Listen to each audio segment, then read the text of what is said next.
Motor Speedway, then known as Charlotte Motor Speedway, opened in 1960. Over 100 NASCAR Sprint Cup Series races have been held here. This track made this the hub of NASCAR country, and this week the Hall of Fame inaugural class was announced. We'll talk about that more when Trackside Live continues.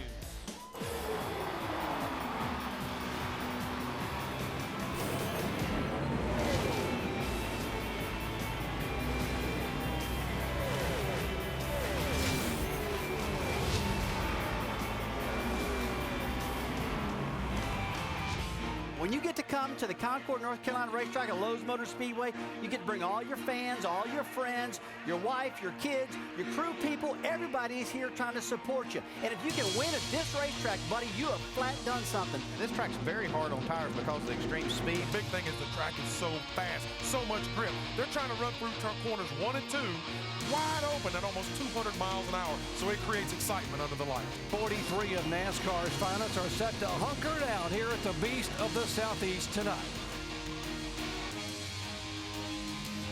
39 of the 43 cars starting this race tomorrow night, located within 30 miles of the Lowe's Motor Speedway. Lowe's Motor Speedway, the hub of NASCAR country.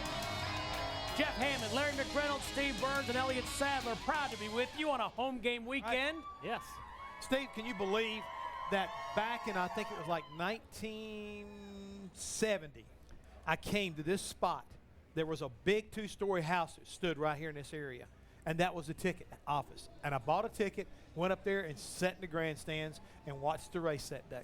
I mean, it's hard to believe that this speedway, I mean, you sit right at the start-finish line, 50 years old, Lowe's Motor Speedway, and that's the reason the walls, we were looking at the walls aren't white, the walls aren't yellow, they actually have a little bit of a gold look to them for the 50th anniversary. But I like the way the walls being gold, it makes the cars look fast. This track is fast this weekend. It didn't have to make them look fast last night, fast. That's for sure. We were fast. We were out of the gas very, very little last night in qualifying, so that means a very exciting race, I think, coming Saturday night, the only night race in the chase. Everybody's backyard. You know, I know we're all in the middle of the chase stuff, but it's a lot of bragging rights to come here to Lowe's Motor Speedway and run well. A lot of grip, and if you believe it or not, Jimmy Johnson's qualifying speed of 192.376 miles an hour. It's the 3rd fastest time ever posted here at Lowe's Motor Speedway, and it definitely is the fastest time it's ever been done in this new car of today. 29 cars faster than the pole speed from me.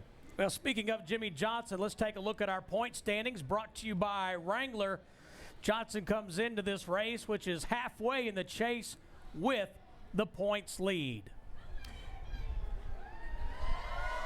You know, when I look at those points, the two things that jumps out at me, we talked about this yesterday in our rain-filled practice show, is the 42 car, Juan Pablo Montoya. He started the chase 40 points behind the leader, who was then Mark Martin. They have had 4 consecutive top 5 finishes.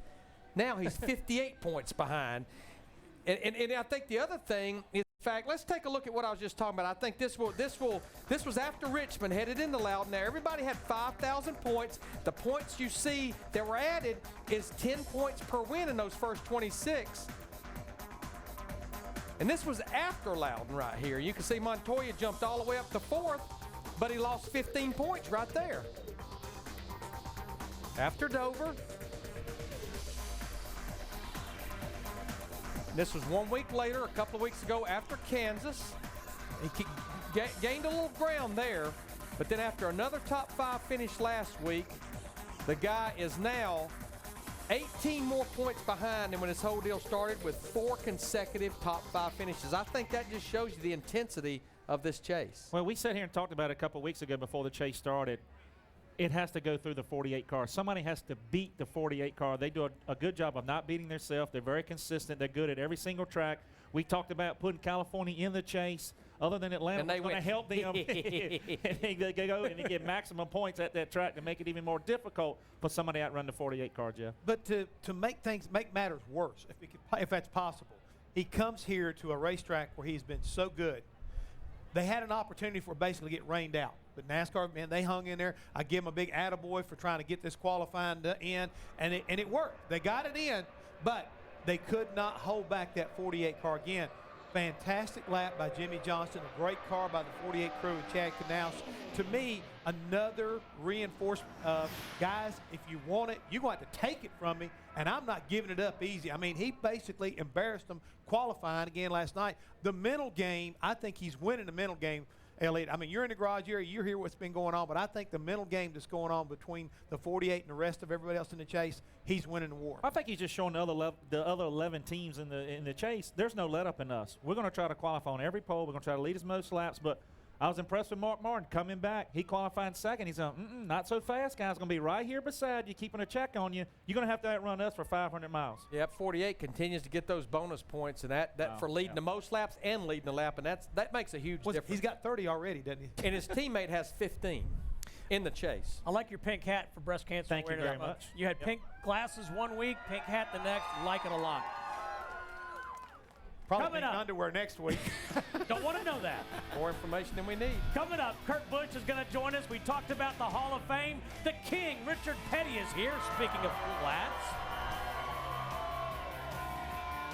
Trackside is presented by new Shell nitrogen-enriched gasolines. Brought to you in part by Camping World's Destination Recreation Sweepstakes. Log on to campingworld.com/racing to enter weekly giveaways. This week, win one of 5 $500 shopping sprees. And by AutoZone, because do-it-yourself doesn't mean you have to do it alone. Get in the zone. AutoZone. Kurt Busch is a 19-time winner of the NASCAR Sprint Cup Series and a former NASCAR Sprint Cup Series champion. He comes to Lowe's Motor Speedway 6th in the points in 2009.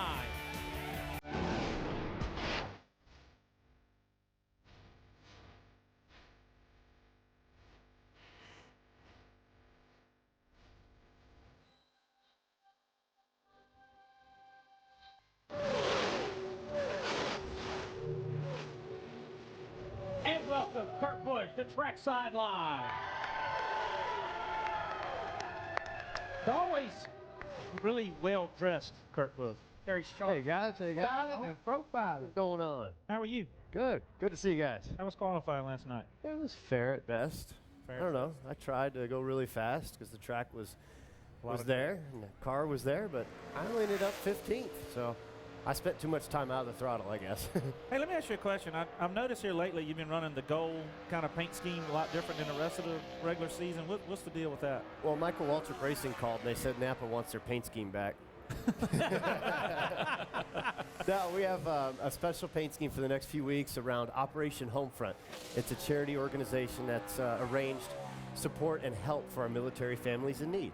And this will culminate at Texas. I think Veterans Day you week. ran it at Kansas, here, and in Texas. Yep, the next 5 weeks or whatever, Okay. from now till Texas. Kurt, in the pre-race notes, you come in here 121 points back of the lead, and I was reading you said that bonus points aren't just a good thing, they are a necessary thing. They are, because there's going to be Jimmy Johnson out there grabbing every 5 points he can, every 10 points for leading most laps. Mark Martin's in the mix getting them, Montoya, you name it. But I like bonus points because they'll camouflage a bad finish. Let's just say we have a bad run at Martinsville and I finish 18th. If I have those bonus points to add to that finish, it might only be like we finished 9th or something like that. I think it helps on a bad finish. Yeah, especially considering that you won the 2004 championship by a mere 8 points. 8 points. That's leading a lap somewhere twice is what that was. You know, Kurt, I don't know that anyone could have had a more dismal season than you guys had last year. I know you won Loudon, but there was no question you guys focused on 2009 well back in 2008. And when you came out of the box this year, those first 9 races, you dominated Atlanta, 6 top 10s. In fact, you were leading the points, and then it kind of started to fall off a little bit May, early June. Yeah, I feel like we definitely came out of the box strong. It was great to win at Atlanta because what that does, it proved that we were making the right moves during the offseason, building cars, building motors, and all the guys we put in new spots. So then the summer months started. Teams got their programs going good, and yeah, we were running like 8th to 10th. So we're now starting to head back to what we were doing earlier this year just to cycle back around because we're 121 points off the lead. At any given time, that's pretty good. But the problem is these guys keep busting off top 3 finishes. Yeah, your worst finish was 11th in these first 4 races. Yeah, and that's okay. I mean, we have an average finish of 7.5. Back in the day, Dale Sr. won all those championships. That sealed the deal. Jeff Gordon, average place of 7th, but not anymore. Not in the Jimmy Johnson era. And it does make things real difficult. But I want to go back to what Elliott was talking about, your commitment and your involvement right now with the military. A couple weeks ago, we were in Kansas. I believe you did some things with those folks out there in that area. What does it make you, what have you learned, I guess you might say, from all this involvement with the military here lately? It's just heartwarming to see the groups that we meet, the ones that we bring to the track, and the impression that we make on their lives. You know, when you commit your family and your time to the military, you lose out on a lot in life. And you're there trying to piece together bread and butter just to have something on the table at dinner time. And these families come back displaced from war. Some end up with their families pregnant, and they can't even buy baby strollers or cribs. That's what this program does. It really helps all the military families get back on their feet a little bit easier. A lot more with Kurt Busch coming up. As Jeff said, a very cool program. Also, as we said, Richard Petty, the King, is here, and Junior Johnson, another Hall of Fame inductee, will join us here on Trackside Live. To locate campgrounds near the Martinsville Speedway, visit GoRVing.com. You'll find virtual RV tours, a free DVD offer, and RV dealer and rental locations in your area. Wipe-All Wipers are the crew chief's choice for the replacements of shop rags and towels around the garage area. Last week, California's Auto Club Speedway, the Wipe-All Wipers crew chief of the race award winner, believe it or not, was Darian Grubb once again. Well, Darian, we're going to quit meeting like this. I mean, back-to-back wins. Congratulations, outstanding job as far as the Wipe-All Wipers crew chief of the race is concerned. Thanks a lot. It's a situation we probably didn't want to be in. We probably want it more because we came from back in the field back into contention to win, and we're proud of that fact. We don't have any quit in this team. Well, you said, you know, early on when we talked at Kansas, after the Kansas race, that you had a plan coming into California. You guys got, like I say, Tony don't normally run well there, but late in the stages of the competition, you had an opportunity to win. Yeah, we did. We got a lot better throughout the weekend, made a lot of changes to the race car, showed a lot of strength in the team, just the way we were able to rebound and kind of get a little better, and we fell back there with that pit road penalty and were able to come back strong for a top 5 finish and a chance at the win. Yeah, I've got to know, as far as when you take a look at this product and the performance you guys put on, this product is about as tough as just race team you're working for, isn't it? It definitely is. It definitely shows the strength that we want to show as a race team. Again, when you take a look at what's going on with this year's competition, do you realize that you've just now taken the lead as far as outright lead to the end of the year as far as that $20,000 year's bonus is concerned?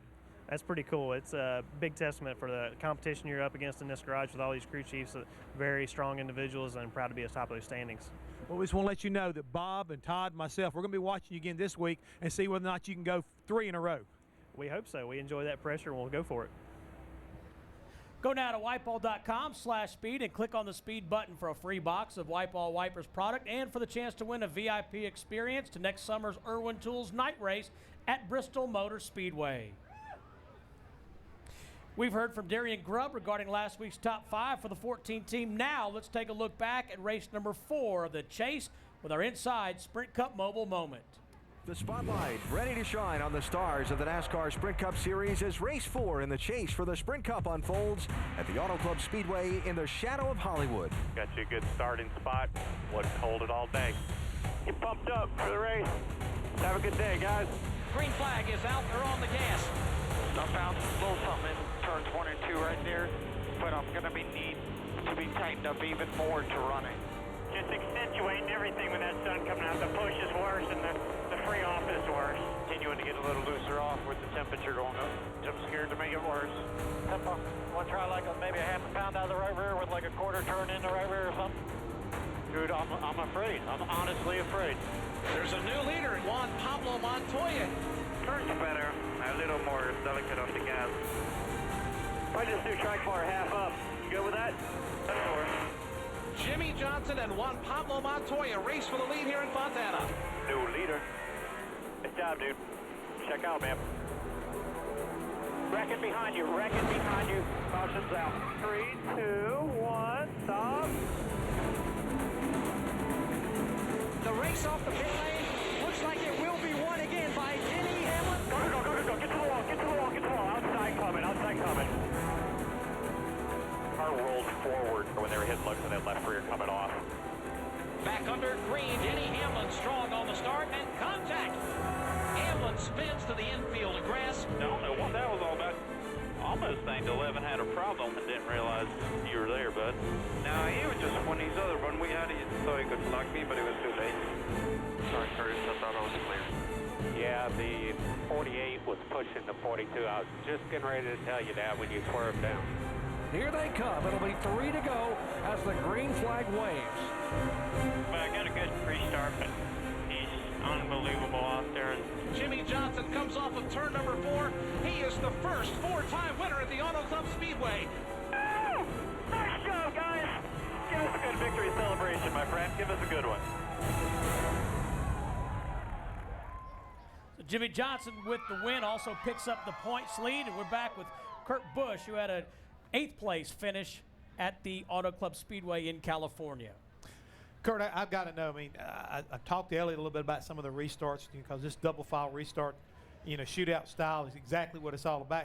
You just never know whether or not you're going to get hit with one of the bullets that's flying around out there. But what is it like now as guys are starting to figure this thing out? We're seeing bump drafting. We're seeing a lot of things at different racetracks, and we still got places like Martinsville yet to come. So it's going to have, I think, a definite impact on this chase somehow or another. Oh, it does. I mean, the first few times we did this double file restart, we were at Pocono, Michigan. Everybody was calm. They had the inside groove, you had the outside groove. Now it's like you have a pact with the guys in your lane, like we're going, and you're pushing as hard as you can, and you're scrapping. Track like California, the outside always stacks up for the drafting lane, so you want to be on the outside there. Charlotte, this place, it races so well. I don't know if the inside or outside will be more preferred. But at Martinsville next week, you don't want to be on that outside. So different tracks have different levels of difficulty for restarts. How close were you not to finishing the race? Because, I mean, on that last restart, that rear with left rear tire, it was boiling smoke. We were sweating big. If this wasn't the chase race, if it was the first California race, we would have come in, worked on it, got 4 tires, and we only would have had 4 laps to go. But we couldn't give up that track position, and we rolled the dice. We were hoping and praying we were going to make it to the end, and there was cord showing right where the sidewall meets the tread. It was 2-3 laps away. Who knew? I mean, we're rolling it. Comfort. He's from Vegas. You got to roll the dice. That's exactly right. You could see the air. You could see the air. I see what you're doing right there with that Vegas thing. Don't worry. Good, Elliott. It's going to smoke a lot in the beginning when it's rubbing. Then when the tread's gone, it's not going to smoke. More with Kurt Busch when Trackside Live continues. Here at Lowe's Motor Speedway, still to come, the King Richard Petty and Junior Johnson, both Hall of Fame inductees in the inaugural class. The White Ball Wipers Crew Chief of the Race has been presented by White Ball Wipers. White Ball Wipers are back, and remember, if you're looking to replace those dirty shop towels around your business, choose White Ball Wipers, the Crew Chief's choice.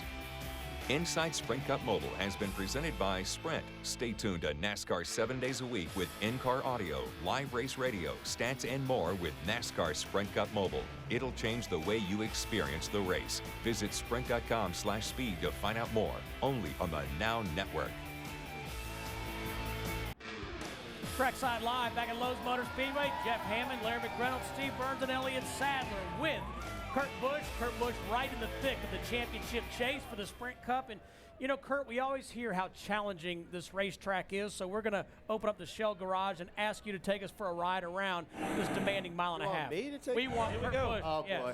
Close your eyes. Well, this is turn 3. You definitely don't want to turn in too early. You're getting back smooth to the throttle, but down to the wood. You got to be wide open coming off 4, coming to the green. You're coming through the tri-oval. You're wide open. Going down into 1, you don't want to turn in too early. You don't want to lift. You don't want to drive it in too deep. But get her down to the white line. Get on the gas as soon as you can. My car's floating up a little bit. It didn't stay down like it needed to. We were a little tight, scrubbing speed.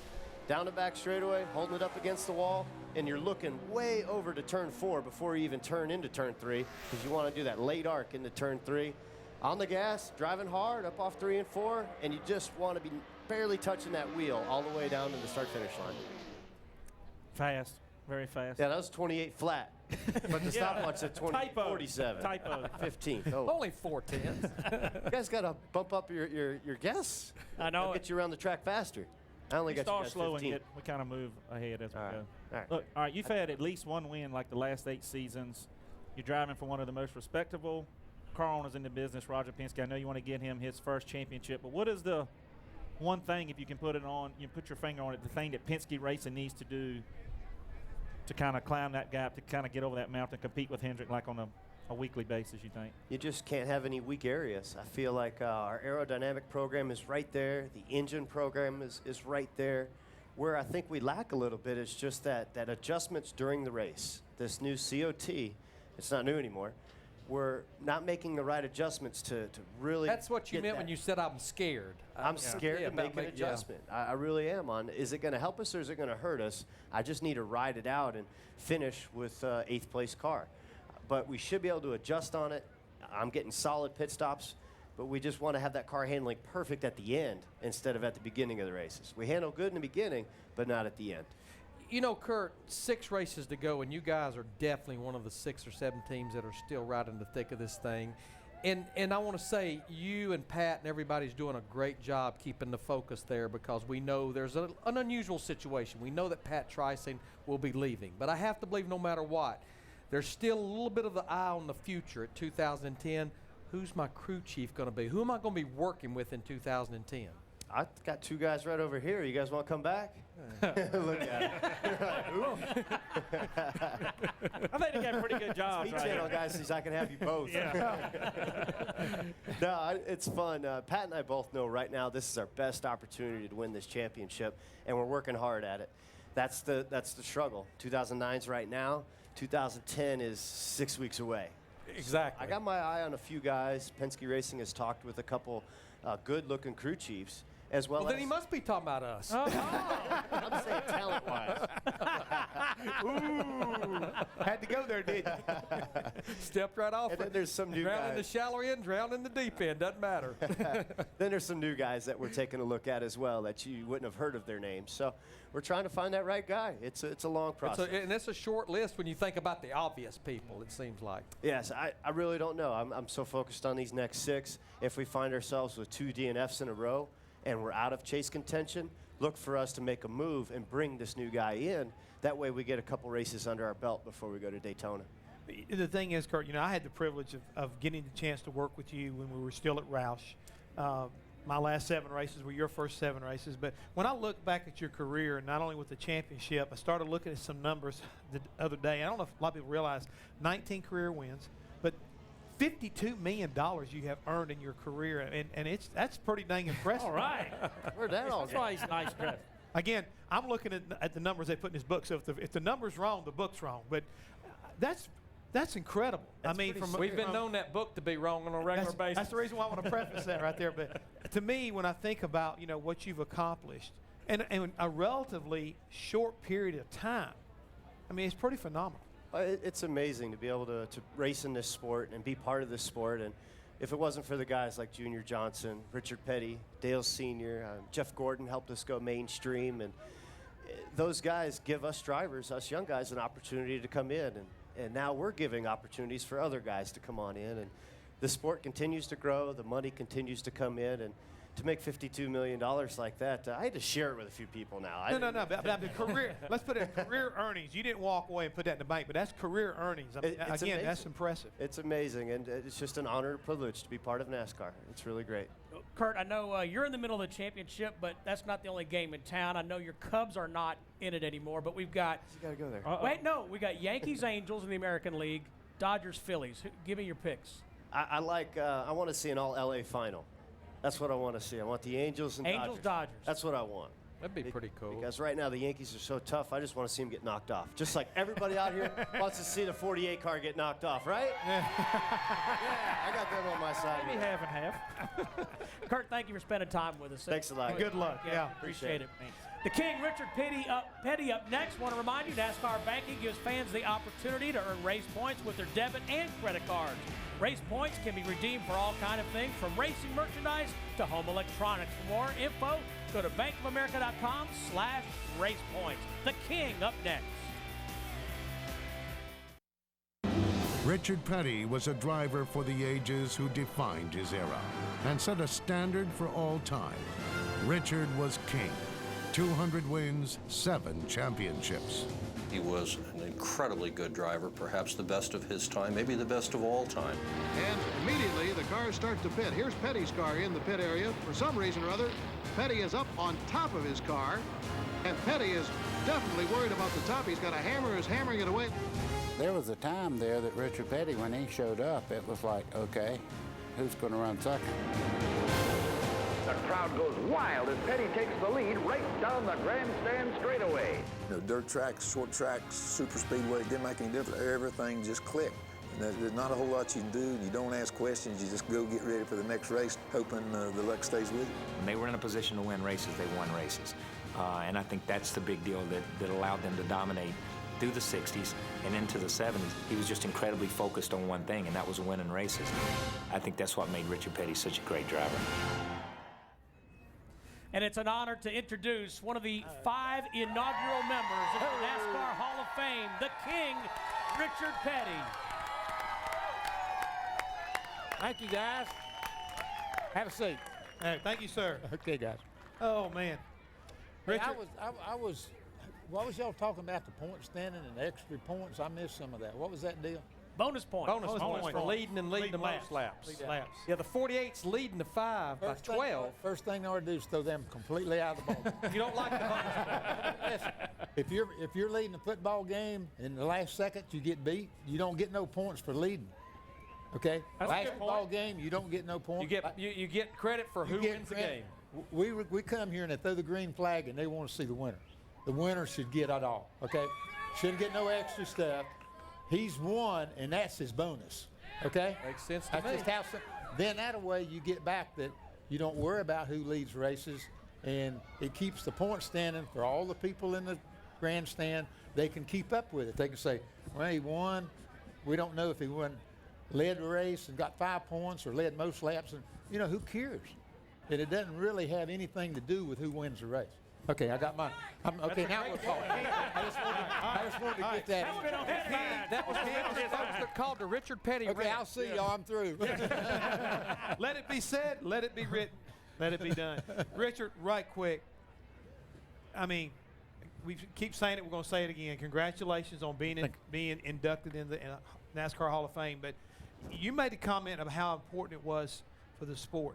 I want to ask you, how important is what happened on Wednesday to Richard Petty? Okay, anything that happens in sport is important to Richard Petty. Okay? And without the sport, Richard Petty had been doing something else. I don't know what it'd been, but anyhow, this is what's made me the sport has made Richard Petty. Okay, put Richard Petty in the limelight or whatever, and so anything that we can do to make the sport bigger is going to be better for us. Okay, so it's sort of a greedy thing when you look at it from that standpoint. The big deal is the bigger, the better for everybody that's involved.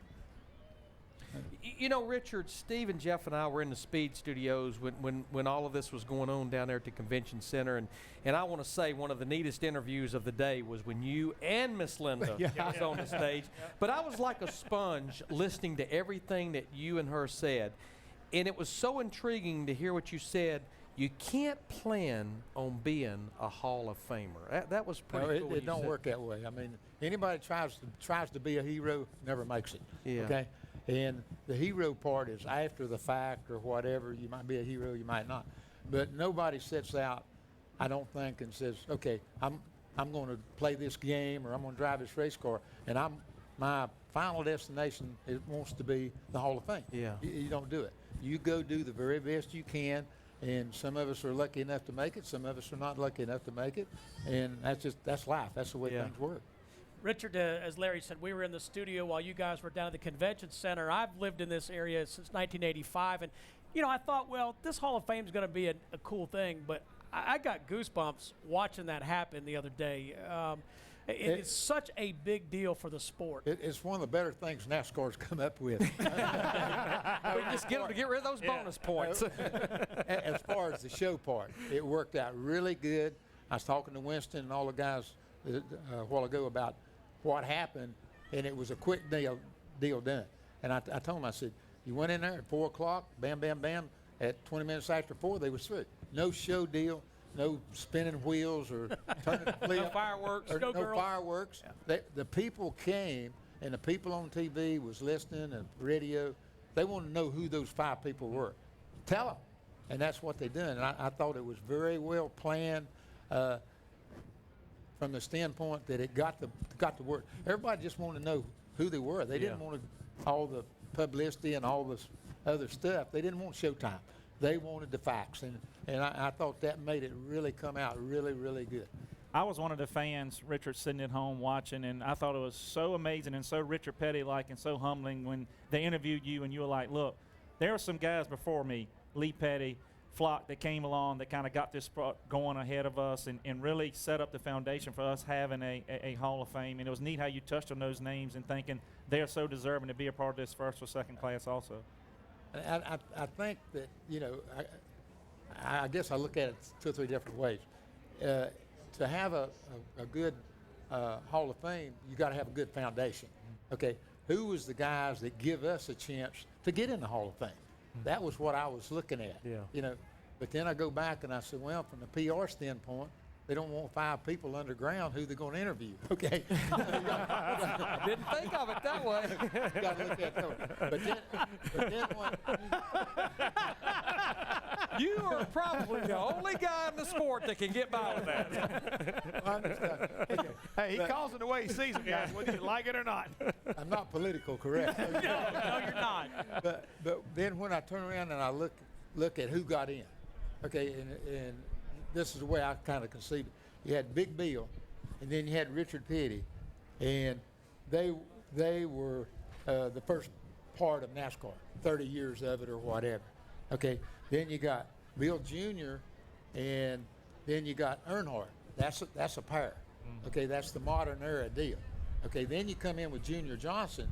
He drove when Bill France ran the place. He owned the car when Bill Jr. owned the place. So what better combination a good balance could you come up with in a deal? I was very disappointed Pearson didn't make it.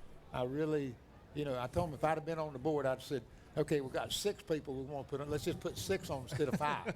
I mean, that would have been, you know, just do it that way. Well, you know, you are the king, so why didn't you just make a proclamation right there and just go ahead and say, look, we're going to change the rules right now. We're going to put him in. I didn't get to the place over there when they made announcements 20 minutes after 4, and I didn't know I was in the thing until the people were coming out and they said, congratulations to me. That's the first time I knew. Hey, by the way, I think 200 wins and 7 championships is worth more than just having a pulse and being a You got it. More with the king, Richard Petty, when Trackside Live continues. And just a little bit later on, Junior Johnson joins us as well from the Lowe's Motor Speedway. Stay with us.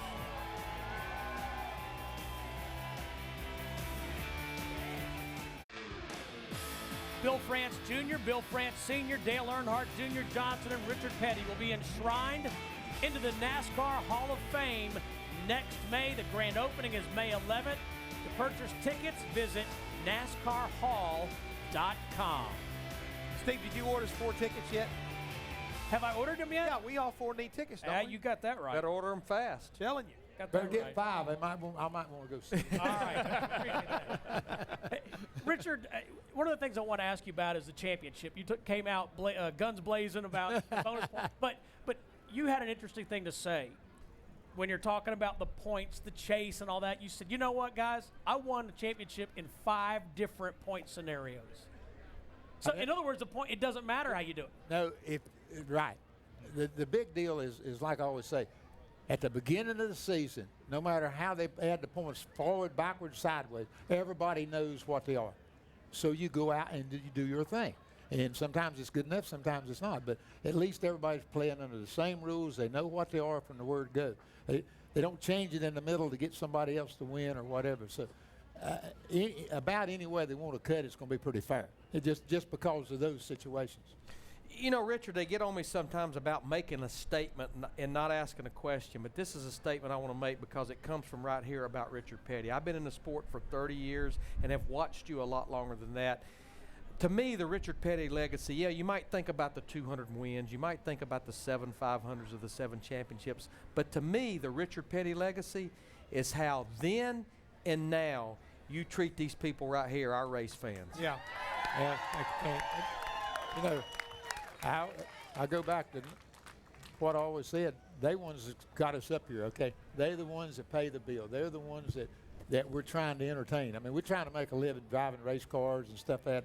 And a lot of times we don't look at it from the showmanship deal or the entertainment part. But those people don't look at it from the racing deal. Most of them don't, because not mechanical deal. They're not involved in it. So they look at, you know, who's doing what and how the show's coming out. Not that the temperatures is running hot or the tires is wearing out. They look at who's running around the racetrack. So when we look at that and we think back and do the whole smear, without the fans, there wouldn't be no racing. And we could race. I mean, we used to race when we was growing up. Me and Dale and my brother. We had bicycles. We'd run out in the woods and stuff.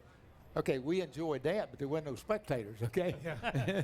And now we can enjoy it and get spectators and make a living doing it. And you know what, Steve? The great thing, when he signs something, you can tell what the name really is. I mean, it's great. Richard, on behalf of everybody, and not just here, but fans here, thank you for everything you've done for this sport, and congratulations. I got a little bit out of it too, okay? Thank you all. Thank you all. Coming up, Junior Johnson will join us here on Trackside Live when we come back to Lowe's Motor Speedway. Don't forget, we go from here to the Martinsville, Virginia Speedway. Go to martinsvillespeedway.com. Ticket prices beginning at just $25. So go to martinsvillespeedway.com for more information or call 877-RACE-TICKS. Junior Johnson was the iconic Southern bootlegger. The last American hero was one of NASCAR's first folk heroes. Junior Johnson. He drives with a simple strategy, flat out, as far and as fast as she'll go. Junior Johnson was my hero. He drove his white 63 Chevrolet with a 3 on the side of it. And the thing that always intrigued me was he had a 427 Chevrolet mystery engine. Meanwhile, the Chevy engine, which wasn't supposed to last, has Johnson still in front. He was an innovator. You know, you might say, oh, Junior, listen to him. He sounds a little bit country. Maybe he's a farmer. He's this. Let me tell you what, that is a brilliant man. After winning 50 races, Junior quit racing, but not winning. As an owner, he won 6 titles, 3 with Darrell Waltrip, and a record 3 straight with Cale Yarborough. We didn't come to run second. I don't want you to save the car. You drive it as hard as it goes, and if it breaks, we'll build you a better one. That was his philosophy, and that's the way he liked for you to race, and that's the way he wanted you to race, because that's the way he raced. And welcome another member of the inaugural class of the NASCAR Hall of Fame, Junior Johnson. How about it, Junior? You okay today? Yeah, I'm doing pretty good. All right, good. Congratulations. Thank you. Watch that guy in the pink hat there. Hey, easy. I done looked at his feet. I got cowboy boots on. Can't be so wrong with that. You know, Junior, when you looked at the vignette there, and I guess I've always actually wanted to ask you this, and I've heard your answer a lot during the week. The success as a driver, why go to the ownership? Why didn't you just keep driving with the success you were having? Well, the public didn't see the other 90% I was driving before I went racing. I was out all night long hauling moonshine, so you were tired. I had a real good experience before I got to racing. Okay, you brought up hauling the moonshine. I read that you used to put sirens and horns and stuff on your car to where your car would look like a police car to fool them. Well, I put my sirens and red lights and stuff in the grill where you couldn't see it at daytime, so you know, I had a car for daytime and nighttime. That's awesome. Junior, you're in the Hall of Fame because of your record as a driver, car owner, what you did from the marketing side. But I actually talked to you probably 10, 11 years ago. Your first dream was to be a pitcher for the New York Yankees. That is exactly true. And I think I would have made it if I hadn't acted a fool on a farm truck that my dad had. I turned it over and broke my left arm, and I was left-handed.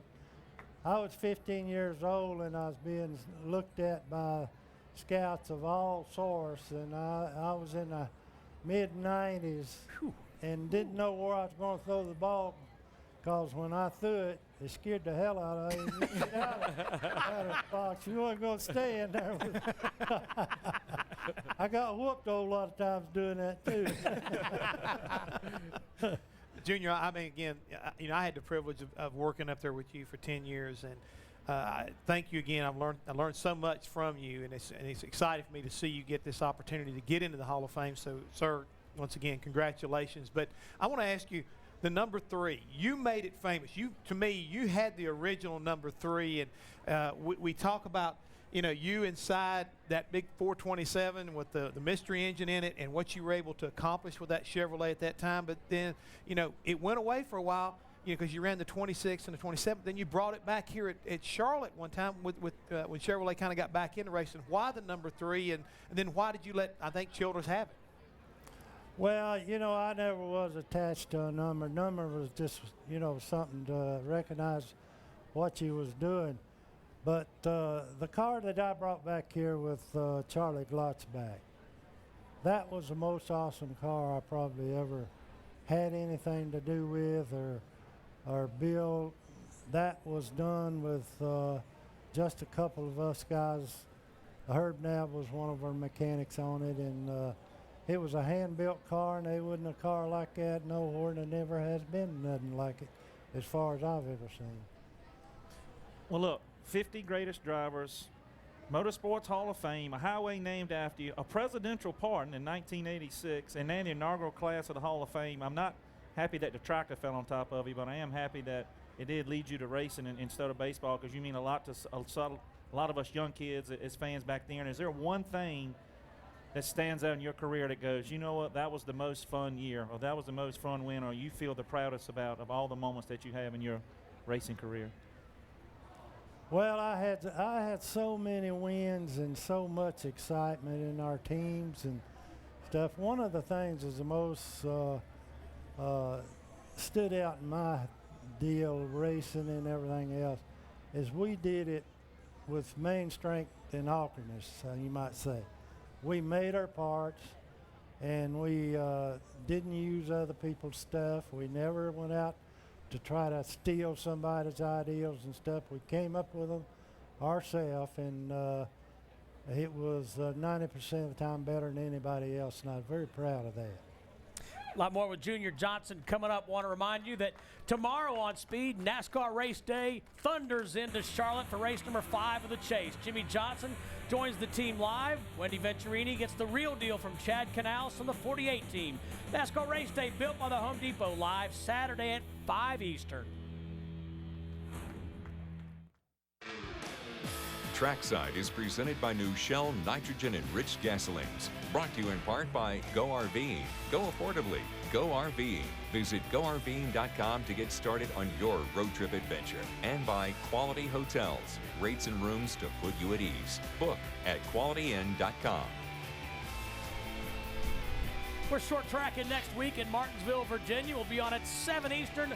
Greg Biffle, Timothy Peters, and Johnny Sauter, 2 of the drivers from the Camping World Truck Series, join us on the half mile. Junior, one of the big stories in our sport today is teams trying to find sponsorship. You wasn't scared to ask a company about a sponsorship. Tell them about the story when you were walking down the street in New York one day. Well, I walked by Citicorp, and I'd just come out of a tremendous large company, and I got turned down, and I said, hell, I'm going to walk in here. They might want to get in racing. I walked in, I asked who did their advertisement and all no that appointment, stuff. no none, just bounced in. That guy come out and said, yes, sir, what do you want to talk about? I said, I want to talk about sponsoring a race car in NASCAR. And I said, you ever heard tell of NASCAR? And he said, oh, yeah. And he took me back in the back room a few minutes. There's 4 or 5 guys come in there, and they said, well, what could we do in NASCAR? And I said, start telling them all the advertisement and how they'd be nationally wide, televised, and all that kind of stuff. And I walked out of there with a hell of a sponsor. That's what you call a good meeting right there. First National City's travelers checks, boys. Yep. But you said the other day you weren't afraid to walk into a boardroom, but you said watching your 16-year-old son race scares the hell out of you. It does that now. I'll tell you right now. I don't want him to get hurt. Hey, does he drive like you, though, Junior? Because if he does, I know why it scares you. It's worse. I knew what I'm doing. He's sure he knows exactly what he's doing right now. You also wrote the rule on the fact you can't sling the jack anymore. You wasn't afraid to sling that jack, were you? Well, Jeff, he did it a little, but they didn't like me doing it too good. But it's because you were wiping those officials out. The one I wiped out, he needed wiping out. Junior said, "Don't get in my way." He didn't anymore. Not anymore. Our thanks to Kurt Busch, Richard Petty, and Junior Johnson. Our congratulations to Junior Johnson and Richard Petty on being inducted into the inaugural class of the NASCAR Hall of Fame.